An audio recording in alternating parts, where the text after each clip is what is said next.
Cringy text, sassy realtors, crocodile tears, super sketchy Google searches. Yeah, we're talking about the Chad Daybell trial today.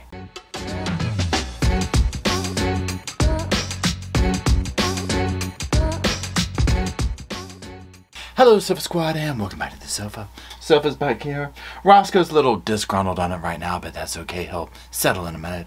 My name's Paul. I'm always disgruntled, and I'm not sure if I settle, especially after what we're talking about today. Okay, so like you heard, we're going to be talking about some aspects of the Chad Daybell trial, specifically a lot of the things that I've heard from a lot of you about this trial has been going on.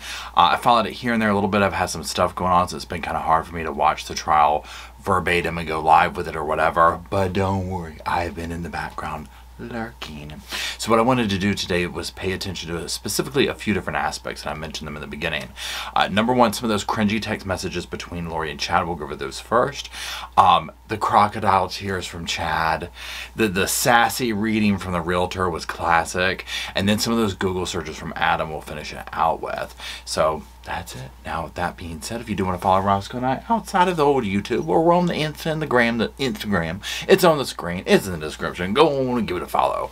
Now, the way we will do this video is we're going to be looking at clips from the trial, and I'm just going to kind of pause them along the way and talk about different aspects of them. So let's go ahead and get that first clip up. And again, we're reviewing some of those text messages first. What caught my attention was the conflict that existed between Lori Vallow and Chad Daybell as it relates to their relationship.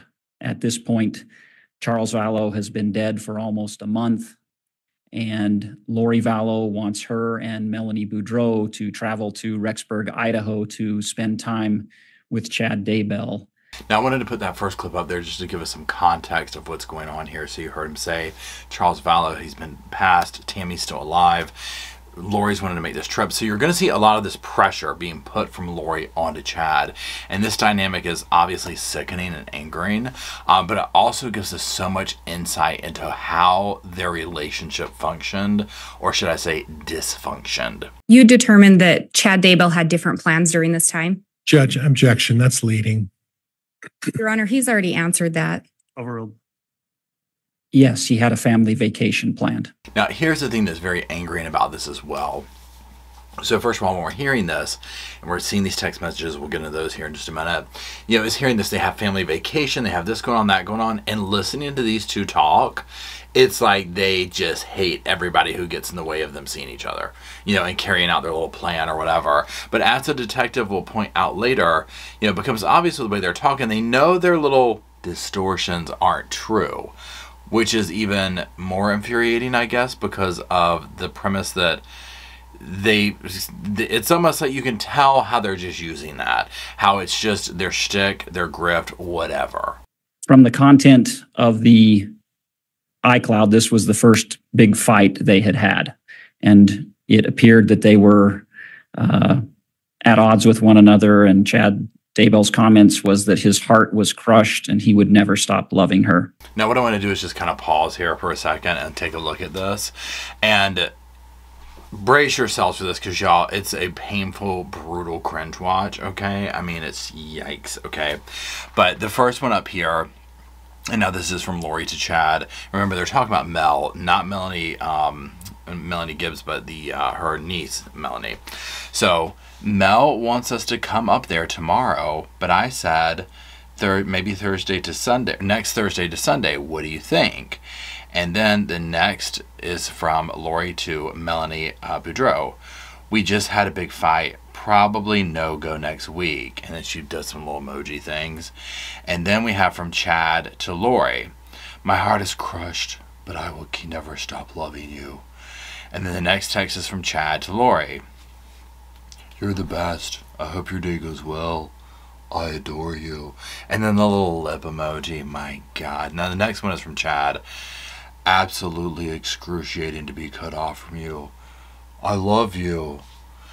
I mean, you see the manipulation, right? Now that's a key element here, is the way she manipulates him with withholding love, probably withholding sex, withholding like whatever this ickiness is that they have with one another. So let's keep going. If we go to the next slide, again, I'm going to pause to allow the jurors to read. Now let's move on to the next things here, and let's just take a look at the screen real quick before we get into what they're saying. So the next thing we have Chad to Lori. Good night. Saddest day of my life. Then this is where, she's going to talk about this in a second. This is where we get into Chad manipulating Lori. And this is, y'all, when I tell you I wanted to come up out of here, out of my chair, out of the sofa, travel to the trial, go in there and pick him up by his damn ears. I can't with this one, y'all, so brace yourselves. Grandpa Keith is here. I'm supposed to warn you that you aren't protected. The angels are angry that you are ignoring me. I told him to go back, but he says he isn't allowed to. I'm honestly not trying to manipulate you to respond. The fact that he said that's like a kid.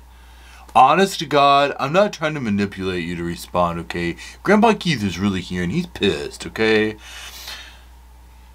I understand that you need your space, but they say you have cut me off. And the protection I built around your house, it's gone. I love you and don't want you getting attacked. They say if you at least give me a thumbs up, it will restore our connection enough to give you some protection. Then Lori writes back, I love you. Then he writes back, thank you, my love. I will get things restored. Okay, a text message like that, this is part of me. I'm like, I hope to God she is using him. Because anyone who sent that to me, the ick factor is so insane off the charts with that. Honest to God, I'm not trying to manipulate you to respond. It's not even like a normal manipulation. The spell I've cast, you're not protected. Grandpa Keith is here. I mean, honestly, y'all, it's painful, okay? It's painful. Absolutely painful. So let's hear go back to the courtroom here. In looking at this, was there something that stood out to you? Yes. And what was that? If you look at the date and the time, you can see that Lori Vallow has ceased to communicate with Chad Daybell for approximately a day. And this lengthy text, line 1300, is a very clear example of how Chad Daybell used his supposed visionary powers to manipulate Lori Vallow. Judge, I'm going to object. Calls for speculation. I mean, his visionary powers to manipulate her. But that's what it is. And it's like the fact that these people just drink it up like damn, whatever, it just blows my mind, right? I mean, that's so cheesy what he just wrote her. I'm just like, I mean, it makes me turn red. It's like that cringy. Let's go to the next clip. Let's just go to the next clip, for God's sakes. Can you read the second sentence of that? Saddest day of my life. And again, you indicated Lori had quit communicating with him after the previous message that we saw. That's correct. So there had been no communication from Lori Vallow to Chad Daybell on August 8th of 2019. And after Chad sends that lengthy text, it appears Lori resumes communication. Is that correct? Yes. And can you read into the record what she said? So we're going to get into what she said and all that kind of stuff. I just think they deserve each other. When you read stuff like this, they're clearly using each other, right? The level of cringe is horrible. He's saying this to her. She's saying that to him. They deserve each other. Correct. Grandpa Keith is Lori's deceased grandfather. So Chad Daybell is indicating to Lori Vallow that he is unable to protect her and that the angels are angry that she is ignoring him. And so he is trying to get her to respond due to those indication of what's happening spiritually. Now, the aspect that he's using her dead grandfather is just another level of like really, we can go this low to manipulate this level. Like, he's here and he's really upset. He says that the angels are no longer protecting you. He really wants you to text me. I'm just like, seriously? You wrote books about this BS? You know what I'm saying? Like, it's that bad. Let's go to the next clip. And then once she does respond, Chad will get things restored. That's what he indicates, yes. Yeah, exactly. That's all it took was for his little core whore to respond to her. Can't roll my damn eyes hard enough. Let's keep going. Then if we move to the next slide, I'm going to pause to allow the jurors to read. Oh my God. And let's just pause to read for a second ourselves. I mean, again, they deserve each other. They deserve each other. Okay. I mean, just a match made in hell. So we see Lori smiling with her bathing suit on. She sends Chad this thing. She's at the beach wearing a suit. Surprises are waiting. She knows what she's doing. She knows what she's doing, and it works. I mean, it worked with him. Well, I think this is an example of how Lori Vallow manipulates Chad Daybell. Exactly. Just what I said. I mean, done, right? They deserve each other, okay? A lifelong reunion or union in hell. And again, on August 10th, is Tammy Daybell still alive? Yes. The blasphemy of it. Poor Tammy. I mean, it's just... And as we get further into this evidence and look at the other stuff, like the crocodile tears and things of that nature, that's what's so infuriating about it, is you just see this whole web. And you see how Lori and Chad are just like absolutely playing each other's, numbers, cards, whatever. And then the peripheral is all these victims around. So these would have been sent after that image that we saw in the previous slide? Correct. What, if anything, about these caught your attention? There had been several messages preceding these two messages indicating their ability to connect spiritually, to enter into portals, to be together outside the physical realm. What stood out to me about these two messages is that both Lori Vallow and Chad Daybell understand that's not real and it's not true. Lori Vallow says, I wish you were really here to experience this with me. And again, saying, I wish I could wake up and kiss your sweet, tender lips for real. So to me, that indicated an understanding between being together truly in the physical realm in which we live versus this alleged ability to portal and be with one another spiritually. I mean, I could go in my lifetime without hearing that damn word portal. Now it has like a sultry meaning to it. You know what I'm saying? Like in my world, because of this damn case. Here's the thing, and I totally agree with what he's saying. It's like they do these little things of this right here. I wish you were really here. You know what I'm saying? Like it's almost like cosplay, and that's the vibe that it gives, is this cosplay, except obviously at the heart of it is all the destruction and lives that were taken. You know what I'm saying? So it's not just cosplay, but like what they're doing, like, Dungeons and Dragons cosplay, like this make-believe world that they did, but they took it to this whole thing. I mean, to me, it's almost like, how bored were you? You each had families. You know what I'm saying? Like, there's plenty of hobbies. Chad writes his books, but yet you have time to do all this. But I guess they were also making a living off of it and feeding their egos. And obviously when they each connected, it was like this, again, this match made in hell or something. I don't know. Let's just go to the next damn clap. And what about these particular messages caught your attention? These 4 messages are the beginning of a text string that occupies this slide and the next 5 slides. And it's a lengthy back and forth between Chad Daybell and Lori Vallow regarding a vacation that Chad Daybell is going on with his wife, Tammy Daybell, and other relatives. Now, this is what I'm talking about right here. So they're supposed to be going on this vacation, all this type of stuff. You got Lori over here all pissed off. Let's read through these real quick. I mean, you might have read it on the screen, but I just want to go through it real quick. So up at the top, it says, from Chad to Lori, I will join you. Partly why I'm so sad in my Boise trip is my Boise trip has turned into a trip with extended family. Not happy about it. Then Lori sends back, how much more of this can you take? And then he writes back, they want to go to Craters of the Moon National Park. I can't take much more. So trapped. And then Lori writes back, are we supposed to wait forever? And it's just like, you're sitting here and I'm like, okay, y'all are supposed to be these spiritual beings, yet look at how much respect they have for one another's family, for life itself, and all this type of stuff. Are we supposed to wait forever? Now, wait till we get into a couple of things here in a minute what they call or refer to the family members as. It's just basically things in their way. You know what I'm saying? And that's where you're just like, how did y'all convince yourselves that you were just these wonderful otherworldly people? And I think I just answered my question, is because they were so egotistical and narcissistic. In their world, they were these divine beings, and it was like everybody else all of a sudden was just like, oh, you're lower level, you know what I mean? Like, we're doing big things over here. We're doing portals. We got gold line portals up in here. You know what I'm saying? Like, they were like, fancy pantsing, and so they were above it all, obviously, to the point where they felt like they needed to take lives.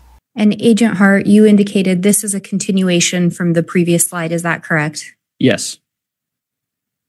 What about these messages caught your attention?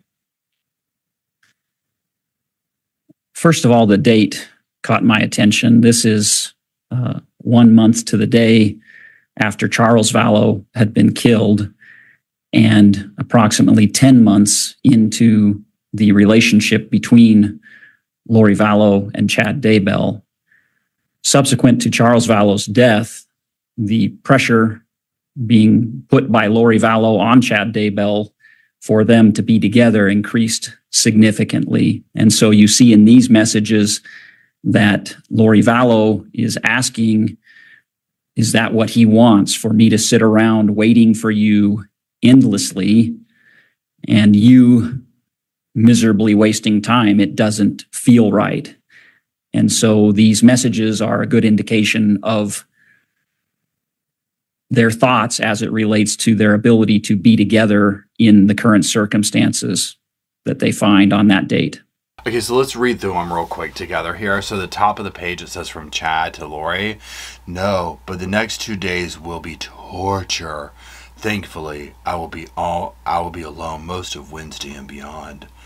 And then Lori writes back to Chad, is that what he wants? For me to sit around waiting for you endlessly, and you miserably wasting time. It just doesn't feel right. And then beneath that, Chad writes to Lori, I'm just so frustrated. I'm sorry, honey. And then after that, Lori writes back, you can't just keep tearing my heart out. I really can't take it anymore. I'm sorry. And Agent Hart, you indicated this is also a continuation from the previous two slides. Is that correct? Yes, it is. When you look at these particular messages, what stood out to you? Again, it's a clear communication between Lori Vallow and Chad Daybell regarding the status of their relationship and Lori Vallow's desire to be together overtly with Chad Daybell. And when we look at the last message, the response from Chad to Lori, can you read that into the record? Yes. Oh, honey, that is so crushing. I feel so destroyed inside. You know my love for you is deep and real. I want change. I'm constantly begging for change. I want you. Nothing else matters. But I am hindering your life and you deserve better. I love you so intensely. It's painful, okay? Let me put these up on the things and let's just go ahead. We're going to do it. Let's just read through it. So the top we have from Lori to Chad. If you really love me, you wouldn't want that either. And then from Lori to Chad. You should give all of your love and your attention to your wife and family. I'm just a distraction. Maybe she meant distortion. Let's keep going. Go have fun with your family. I really do want you to. I just can't be in the way anymore. If things change, then yeah, we can talk. But we have nothing until things change anyways. Then let's go to the last one. So let's pause here. You see the level of manipulation. You know what this reminds me of? Is what is her name? Nicole Kissinger with Chris Watts. the language of, no, go be with your family. Absolutely. No, you, not me. You go be with them. This is high level. Well, I shouldn't even say high level. It's kind of like low hanging fruit manipulation, right? That people like Chris Watts and Chad just seem to gravitate to and fall for. You know, she's just doing that like, no, go be with your family. And it's like, oh, well, how nice of you, Lori. You know, suggesting that he spend time with his family. You know, my God, right? Let's read the last one. So from Chad to Lori. Oh, honey. That is so crushing. I feel so destroyed inside. You know my love for you is deep and real. I won't change. I'm constantly begging for change. I want you. Nothing else matters. But I am hindering your life, and you deserve better. I love you so intensely. How that man sat at that damn defense table with them reading this out, even like, okay, like behind the scenes, like with his lawyer, like when they're going through, like they're going to read this out loud. I mean, the embarrassment. I would have told him to cart my ass off to jail. I would have been like, what's the plea deal? You got to read this stuff out and loud? What's the plea deal? I'll take it. You know what I'm saying? But I mean, again, you see the manipulation going on, and then he's coming right back with it like, I'm really distracting you. You just need to go live your life. You know, and it's like, if you're that, again, I get that there's other outside influences when I say that, like, these, like, deeply entrenched, like, religious beliefs and stuff like that. Because my thing is, like, if you're that miserable, why take everybody out? Go divorce and go run off with your little core whore Lori. You know what I'm saying? And be done with it. But again, they needed money. They didn't want to look bad in, like, the eyes of, like, oh, we divorced or left somebody. It's better to, like, kill them. I mean, you know, make it make sense, right? Let's go to the next clip. Agent Hart, when we look at this slide, is it a continuation from the last several slides? Yes. And it's still on August 11th of 2019? That's correct. What about these messages stood out to you? This demonstrates Lori Vallow's impatience for this plan that I've testified to previously about the life they want to live, where they want to live it, and their plans to be together and conduct missions together. And so Lori wants that to happen. And that can't happen while Tammy Daybell is still married to Chad Daybell. And again, to remind the jurors, in these messages, did you ever see any indication that Chad was intending to divorce Tammy? Never. Did you ever see any indication that Chad was intending to separate from Tammy? No. No, not at all. You won't, right? Not at all. That's the thing. There, read between the lines, right? Follow the money. Read between the lines. Now, this is the thing here, and like you said, Lori's impatience. She knew what she was doing. She was pushing. This is what Lori did. This is what she knows. And I can guarantee you, because we might not be privy to a lot of the conversations that took place with Alex and people like that, you can mark your calendars assured that this is how they went down with her manipulation. And then Chad probably just in the background like, I'll give you a blessing and cry while Lori manipulates you. You know what I'm saying? But let's go ahead and read through this real quick and just kind of decipher it a little bit. Let's get to ciphering.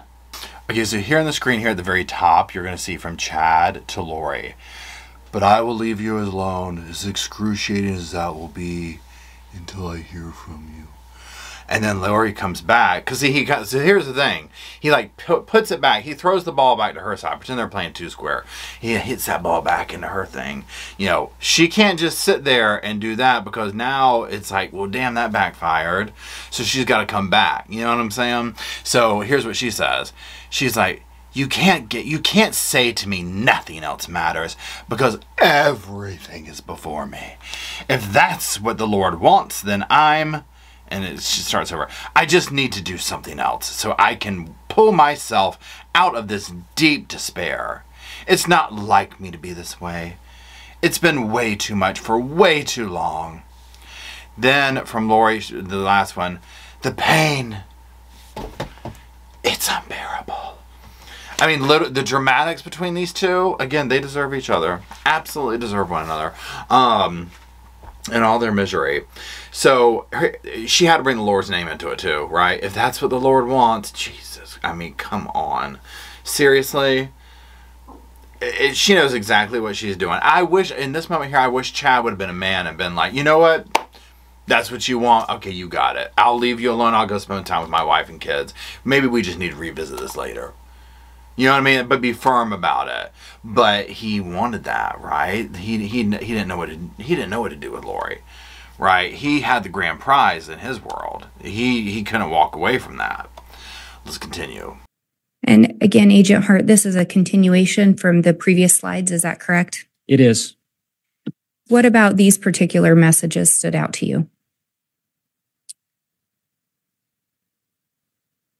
Previously, on August 8th of 2019, when this conflict about Chad Daybell's family vacation came up, we saw the text message about Grandpa Keith and that the angels were angry that Lori Vallow was ignoring Chad Daybell.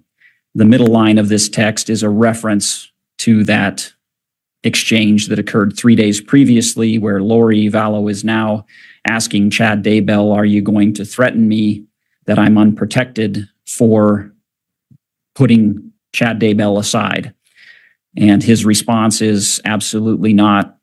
I'm so upset at the circumstances. I'm demanding they protect you more than ever. So this was a tie back to the August 8th conversation with Chad Daybell. And again, an indication that Chad Daybell can provide some form of protection. Correct. It can provide some form of protection. I mean, look at his currency, right? Like, you know what I mean? Like how everybody has like kind of something they want to put their best foot forward with when dating and stuff. This is what Chad puts his best foot forward with. This stuff right here. Just let that sink in for a second, right? And there's apparently a line of people looking to lap it up. Now, what I want to do is read through this because we're going to read it in the context of, well, parts of it. What I wish he said, okay? Instead of what it says, okay? Because I just think we're at that point here. Okay, so on the screen here at the top, it's from Chad to Lori. And he does what, you know, I was just saying, like, I wish I had seen him do this. Okay, so I'll give him, he does try and come up with this, where he's, you are right. Put me aside until things change. Yes, the pain is unbearable. Now, I'm going to have to admit a little bit, Lori ate him up a little bit with this one. I'm going to have to give credit due where it's due. Are you going to threaten me that I'm unprotected for doing so? I mean, because what are you going to say? Now, here's what I would like for him to have said in the last thing. The last one's from Chad to Lori. So this is what I want him to say. Absolutely. I am going to make sure that your house is unprotected and that the devil, his damn self, strikes your sorry ass down. Okay? I am on the little red phone right now with the damn devil himself. But instead, Chad says, absolutely not. I'm so upset at the circumstances that I'm demanding that they protect you even more than ever. You're my babe. I mean, I can just hear the way his mind works. Like, he's like, this is a flex for him. You know what I'm saying? Like, he's like, this is him flexing his bicep for her. Your house is double protected. Yeah, I got you, babe. Right? God knows. Just, the ick that comes from this man. The absolute ick. And I'm just like, I don't care what you're trying to work out of him. It's like, you have to have, it takes a whole bunch to get past this ick and to work this man over for something. You know what I'm saying? Whatever she was after, I can't with it. And Agent Hart, is this also a continuation from the previous slides? Correct. This is the final slide for this text string.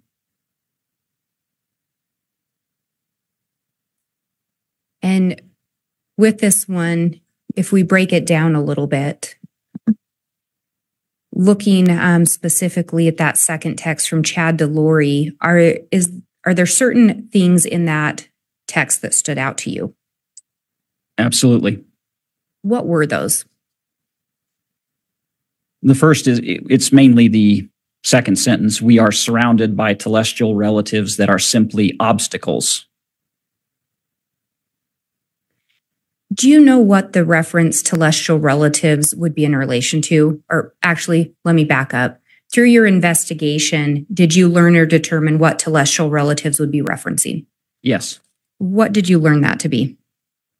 The word telestial derives from the LDS faith. It is the lowest level or degree of glory or heaven. And then there are levels above that. So it's a reference to the lowest level of heaven as it's perceived. And the specific word next to that is relatives. Yes. And these telestial relatives are being described as simply obstacles. Correct. And then what did Chad say regarding that? What's that next sentence, if you could read it into the record? I'm so sick of it! Exclamation point. Okay, that thing right there, that whole exchange right there tells you everything you need to know about how they viewed the victims in this case and their other relatives, and probably everybody in general. You know, Alex, Melanie, all of them, right? Everybody was beneath them. They were obstacles. Therein lies, for me, case damn closed, gavel down. I mean, you know, and I'm being obviously facetious with that, right? But that right there just tells you everything you need to know. That's where the cockiness comes from. That's where all that comes from.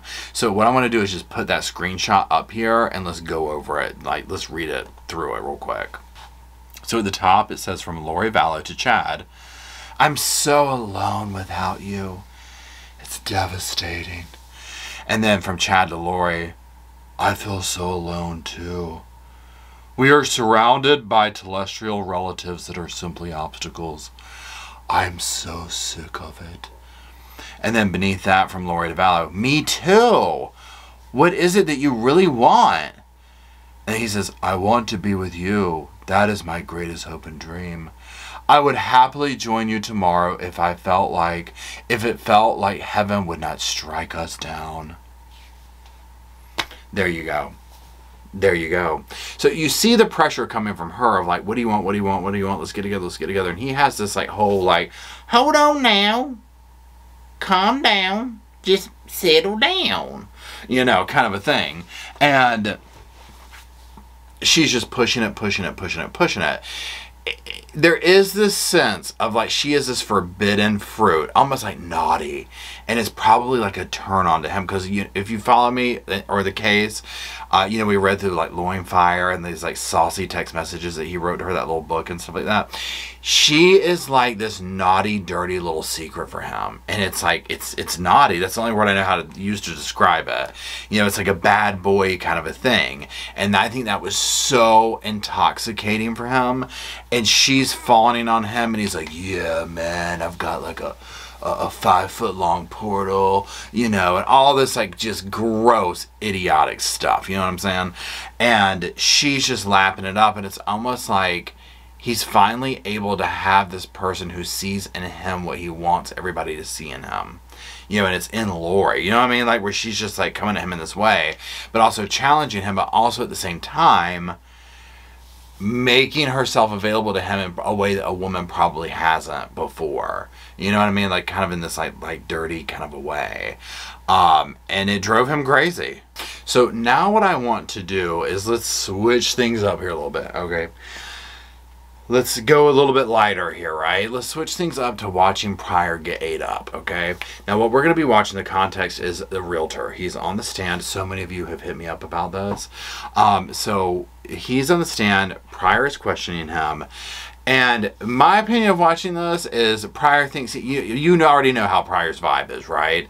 Pryor sent him up to eat him up. And instead, this guy leaves no crumbs with Pryor. So we're going to watch it, and there's a couple of parts where we'll go back and watch because I especially love Rob Wood's reaction to this whole scenario. So let's watch it, and then we'll talk about it. We're over at Chad's house. Is that right? What's the date? October 19, 2019? Yes, correct. Okay. And when you were over there on October 19th of 2019, you're familiar with that house, right? No, I have never been inside that house. Oh. I had been in the foyer, and they have a breezeway or an entryway, and that's as far as I'd ever been in that house. Did you familiarize yourself with the property surrounding that house? Now, here's the thing. You heard prior, he's working them up like, oh, really? Oh, this is my thing. Don't put out energy you don't want to come back to you, right? And let's see that energy come back to him. When we talked about splitting the property, it was about the acreage, not about the house or the floor plan or any of those kinds of things. Okay, so the acreage that you're talking about, do you have any recollection of how much acreage we're talking around that surrounds Chad's house? You own it. How many acres is it? Well, I appreciate it. I don't know.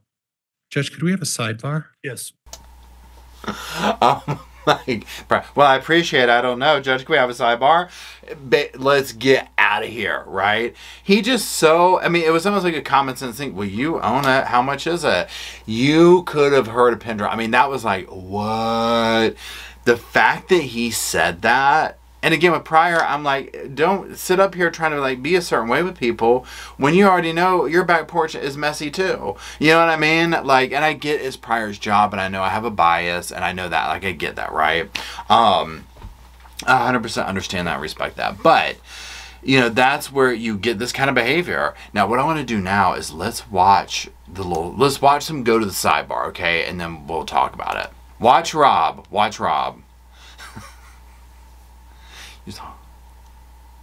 So you saw Rob, right? He's laughing. He's just like, oh my God. He's loving every second of this. Because here's the thing. You're listening to prior to this whole trial just talk to people any which way he wants to. And while at times he is effective, like with his communication and whatnot, and not at times, I mean, he's doing his job and he's doing what he knows to do and the way he knows to do it. But it's very abrasive at times is what I'm getting at.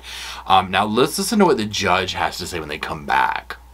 All right. Thank you, counsel. We're back on the record. I had a sidebar with counsel regarding the last response from the witness. And I just want to instruct at this point, ladies and gentlemen of the jury, the witness just provided what was essentially an unsolicited factual response in the case. And that answer has no relevance to the charges in this case or the guilt or innocence of the defendant. I'm going to instruct you to disregard that previous comment made by the witness, and on that fact, do not discuss that in any way in your deliberations or speculate about the previous answer. And I'll also instruct the witness to avoid mentioning that topic again. Mr. Pryor, with that in mind, then you can continue with your cross-examination. Thank you, Judge. So here's my thing with this is, the judge is up there. You heard him laying that out. He was like, look, I had to tell the witness to not eat and leave no crumbs. As the kids would say. I had to tell the witness not to mop this damn floor up with Pryor. And here's the thing, you can't unring that bell because that is a little fact that probably like some like casual observer of the trial might not know. And so once you've rung that bell, it's like you own Chad's property. You know what I'm saying? Like they might be like, what can we say bias? You know what I mean? Like they might not know. You know what I mean? Like, well, I'm getting paid. You know what I'm saying? But whatever. I loved every moment of this. Every moment. It was almost as good in the Jennifer Rosenbaum trial when that guy who was getting up there to speak against the victim basically fell off of the stand. And it was like just karma. Absolute karma. Okay, so now let's move on to the next thing. Now, this is another one that we're going to need to put our seatbelts on. Because it is cringy, it is infuriating, it's all those words.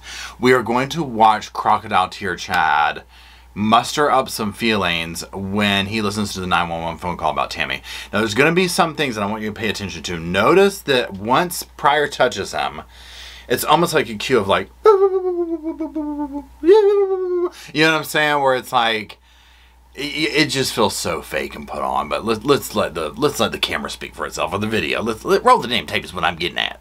911, where's your emergency? We're at 202 North, 1900 East. What's going on? We just found my mom. She's on the ground frozen, or she's stiff, and I don't know.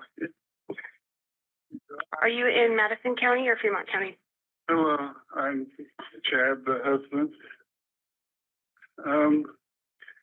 She's clearly dead.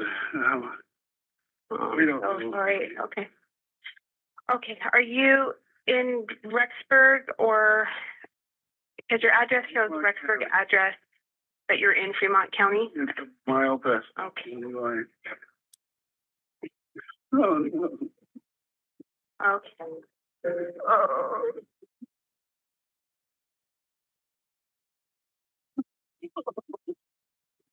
Yeah, she's not even. She's gross.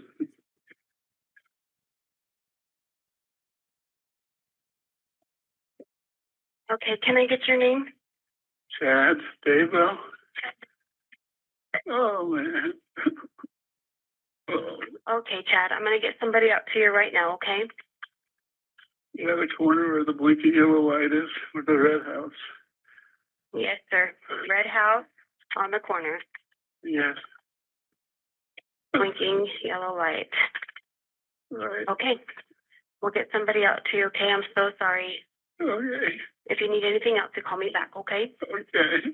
Okay. Bye. You see him go sit there, hand him some damn tissues at the end. This is true. I've got the please hold cover right now, but pretend it can't roll my damn eyes hard enough, or I'm just here for the damn cringe binge, whichever one. This is painful. This whole, every clip of this damn video is painful, okay? Him up there, but you saw what I was talking about. When Pryor looked over at him, it was almost like, he's like, oh, you're crying, aren't you? Oh, gee, let me get you some tissue. You're still crying? You know what I mean? It's almost cute, and then him over here. I'm like, oh my God. The whole time, now this is what I want you to keep in mind. Look at the text messages we just read between him and Lori, talking about lower level relatives. I can't stand them. They're all in my way. Now, obviously, you can feel that two ways about somebody. You can feel that way, but then still be upset when they die. I get that, right? I'm just trying to be, you know, both sides of the thing here, right? But it doesn't help when you, allegedly at this point, had a helping hand in them dying, okay? You know what I'm saying? Like, this is a whole other thing here. And I'm sure a lot of the times when these people that do stuff like this, like kill their spouses or, you know, children, these things like that, I'm sure there's a level of like, okay, I did this and that's awful. I'm still sad about it, but I did it. You know what I mean? Like this real weird conflicting thing, you know, but you hear him on the phone, is Chad her wife? She's clearly dead. You know, well, we already know Lori had already gotten wedding rings and stuff picked out. That's the thing that's just, you know, you feel, I can't. So, in fact, we're done with that. Okay. We're going to move on to the Google searches from Alex, okay? So just keep this in mind because remember where we're at with this situation is basically it's Alex and Lori, it's all their fault. Now we already kind of knew that it's going to be easy to blame Alex, right? Because technically, I mean, he's the one carrying all this stuff out. But listen to some of these Google searches he did and just how like all up in it he was. Turn to the first slide. Can you see the date on there? Yes. And what date is that? October 8th, 2019. And can you remind the jurors when the attempted shooting of Tammy Daybell occurred? October 9th, 2019. What is it about these searches on October 8th that caught your attention? These searches, Alex Googled the 100-yard drop to 200 and 100 to 300. And when we talk about a drop, can you explain what that is? During shooting and sighting in your rifle with your scope, depending on how far you're out in yardage, a lot of times you will dial in that scope to a precise point of impact of your bullet. The drop of the bullet, the further you're out, the drop of the bullet tends to go down a little bit. What an interesting thing to be Googling, right?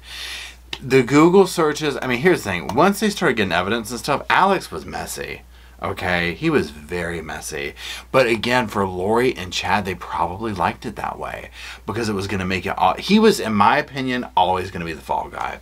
Whether it was be sending him off to prison, they would have been manipulating him like, you've got to take the blame, you've got to do this, we have to go get the 144. You know, Lori's the goddess, kind of a thing, right? Or what they did here of, we'll get rid of him and then blame it all on him. Let's keep going. So essentially the idea being that from where you're standing, that's going to be where the bullet will go and where it will ultimately land or hit a target. Correct. And also in there, it looks like it was a 6.5 Grendel specifically. Yes. What kind of gun was recovered from an apartment associated with Alex Cox? Alexander Arms 6.5 Grendel. Imagine that, right? This is what I'm talking about. All this evidence, all these phone pings, this, that, the other. This person said he said this. It just, he was not that swift, okay? Let's just be honest. And then it looks like there's another date on there, October 9th of 2019. Is that correct? Correct.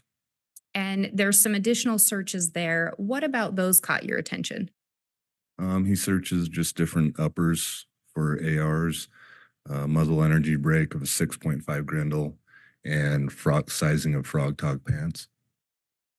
And breaking those down a little bit and actually going back to October 8th, was there anything else other than it being the 6.5 Grendel that stood out to you with these particular searches?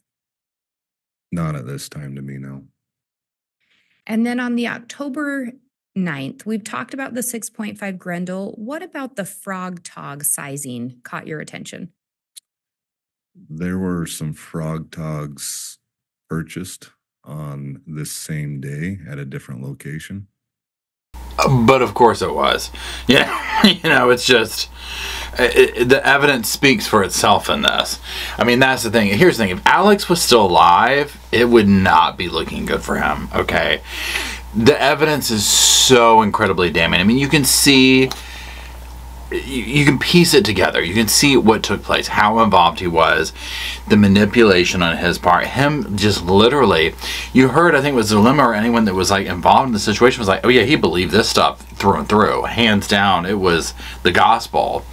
So it's like you have to wonder in those dying moments, which remember, he did mention to somebody like, I think I might be the fall guy or something like that. But, you know, in those true final moments of his life, did he have the reckoning of, oh my God, you know, and if he did he care? You know what I'm saying? Like, I mean, yeah, I'm curious to know. Of course, I'll never know. Let's continue. On this search, he's Googling how to attach a ghillie suit, a cover to a ghillie suit. He's also Googling if a 6.5 Grendel will shoot through a windshield. He Googles the penetration through Dodge Dakota, 2008 Dodge Dakota steel body thickness, the thickness on the doors of a 2008 Dodge Dakota, and the gauge thickness of, or how thick 22 gauge steel is. And if we break these down a little bit, can you explain what a ghillie suit is? A ghillie suit's used a lot in the military, snipers. It's a cover that they can use for cover while in the weeds, the brush, the trees, so they're not seen. I mean, my God, he got way too into this. You know what I'm saying? And again, I think that's like where it's almost like when you see people who are so hungry, and I think this is a human thing, like we all are. I'm not trying to say like I'm immune to this, whatever, but it's just what it seems like to me is people who are so hungry for a sense of belonging, a sense of identity, a sense of meaning that they will latch on to something. And maybe if they're like unbalanced or, you know, have some stuff going on, they fall prey to stuff like this. Yeah, because again, look at how all up in it he was. These Google suit, ghillie suit, this, that, and the other. I mean, seriously, all under the guise of like God's work to protect Lori. No, I mean, look at, you took children's lives for God's sakes, you know, and then, in my opinion, lost his life to the cause. You know, I don't believe that he died of natural causes. I don't.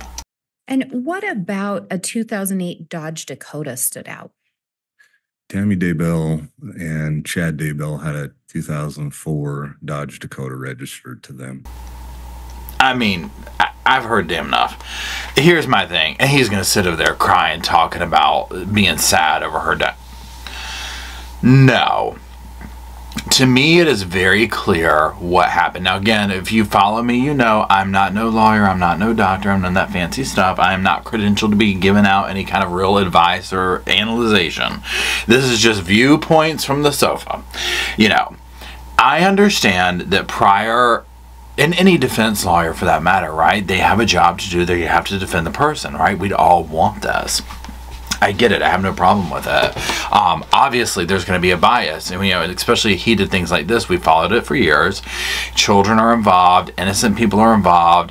It's absolutely cringy and disgusting to then see what went behind it.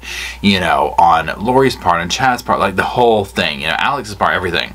So obviously, I'm going to have a bias, right? And be a little bit more hypercritical of a prior and things of this nature. You know, his attitude, the way he, you know, comes about things, whatever. But it's obviously in his job to sit here and try and be like, look, Alex, this is an Alex and Lori thing. You know, that's where the evidence points. This, that, the other. My little dude over here, Chad, my little frog sitting over here, he didn't have nothing to do with this. That wasn't him, or whatever he's trying to pivot things to be. You know, and he has brought up some good points throughout. However, it's just when you connect the dots of the thing, like just like this right here. Alex is doing all these searches. Why in God's name would Alex take it upon himself to come and try and take Tammy out? I mean, come on. Why would Alex take it upon himself to kill the kids and put them on the property? You know what I'm saying? We're not dumb, you know. What Pryor, in my opinion, and again, non-professional opinion, could hope for here is to save him from old Sparky, you know, and just get him a life without parole. That would be a victory, okay? Because I personally think if that had been on the table for Lori, that thing would be over there bzzz, right about now. You know what I mean? And very well could with Chad, too. It'll be interesting to see if it goes that direction or not. Because, again, it's just this next level stuff. The antics, you know. Some of the lighter moments of the realtor eating up Pryor, whether he meant to do that or not, because it's almost like a logical like a thing, like, you own it, well, how much is it? You're asking me. You're the one who owns it. You know, you tell me. You know, come on, let's not beat around the damn bush here, buddy.